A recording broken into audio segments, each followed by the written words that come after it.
I mean, and especially today, the volume has tapered off. I think folks are going off for their Labor Day holiday. I mean, let's get to the bottom of this. People are going to come back from Labor Day as they do every year. The week after Labor Day tends to be one of those reconciliation weeks, just like the week after the winter holidays. Things start to get, back into a groove. The football season starts, fall starts, people start focusing more on stuff inside instead of outside. So we have to get through today. We have to get through the holiday. Trading resumes on Tuesday. And so, yeah, I'm expecting some sort of reconciliation.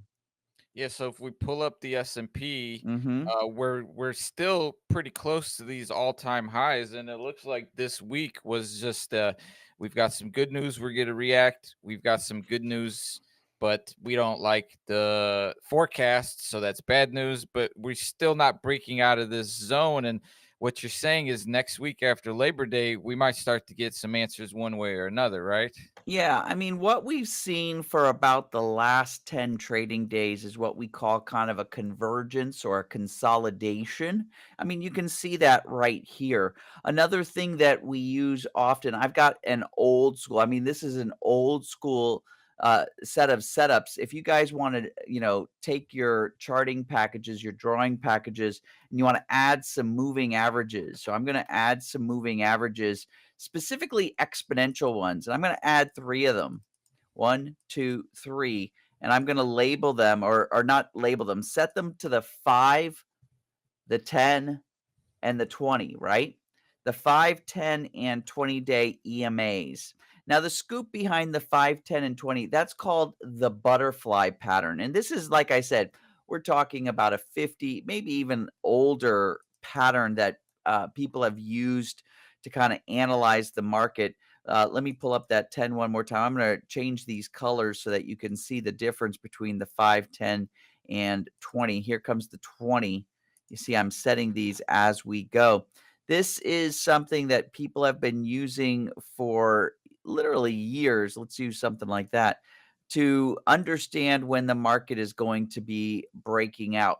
And the reason why they call it a butterfly pattern, not to be confused with the butterfly option strategy that's very popular, is because as you can see, these exponential moving averages, if I go back a couple of, like, look at 2 years worth of data, we can find a time. I'm going to pull up, kind of zoom in right here.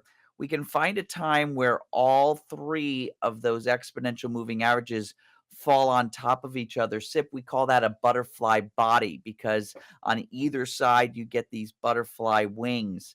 When you see a butterfly body forming in the 5, 10, and 20-day EMAs, generally what that means is that a breakout is coming. And breakouts are interesting. We can't tell whether, unless you've got some sort of insider information, you don't really know if it's going to break out up or break out down. All you can count on is that it's not going to stay at its certain level.